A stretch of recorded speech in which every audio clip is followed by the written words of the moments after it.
Bilaman, ko'p xavotirga soldim sizlarni. Ko'rib turganingizdek, onajonimiz ahvollari juda ham zo'r.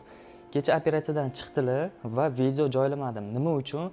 Operatsiyadan chiqishlari bilan ozgina narkoz bor edi, ham dam olishlari shart edi. Shuning uchun kecha video joylamadim. Alloh rozi bo'lsin sizlardan, sababi juda ko'p odamlar telefonlar qilib tashashdi, lichkamni to'ldirib tashashdi. Onajonim haqida nima video joylamadingiz? Nima bo'ldi? Operatsiyadan qanaqa chiqdilar deb juda ko'p odamlar yozishdi. Allohga shukr, ahvollari yaxshi. Mana operatsiyadan yaxshi chiqdilar.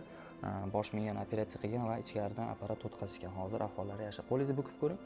Mana qo'llarni bukyaptilar. Alloh rozi bo'lsin. Xavotir olmanglar. Ahvollari juda zo'r. Xudo xolasa yana sizlarga videolar chiqarib boraman onajonimiz haqida jarayonlarni, yurayotgan jarayonlarni hammasini sizlarga ko'rsatib boraman. Sizlarga katta rahmat, sababchi bo'lib qolganingiz uchun, duoda bo'lganingiz uchun, har qanaqa vaziyatda onajonimizga qo'lingizdan kelgancha yordam berganingiz uchun sizlarga katta rahmat demoqchiman. Onajonimiz ham xursand bo'ldilar, sizlarni haqqingizga ham duo qilib qo'ydilar.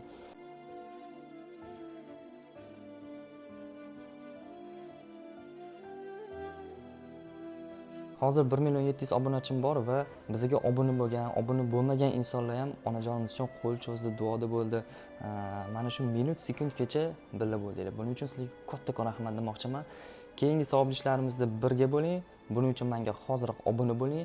Yurakchani qizartirib qo'ysanglar, biz xursand bo'lamiz. To'g'rimi onajon? Keyingi videoda ko'rishguncha.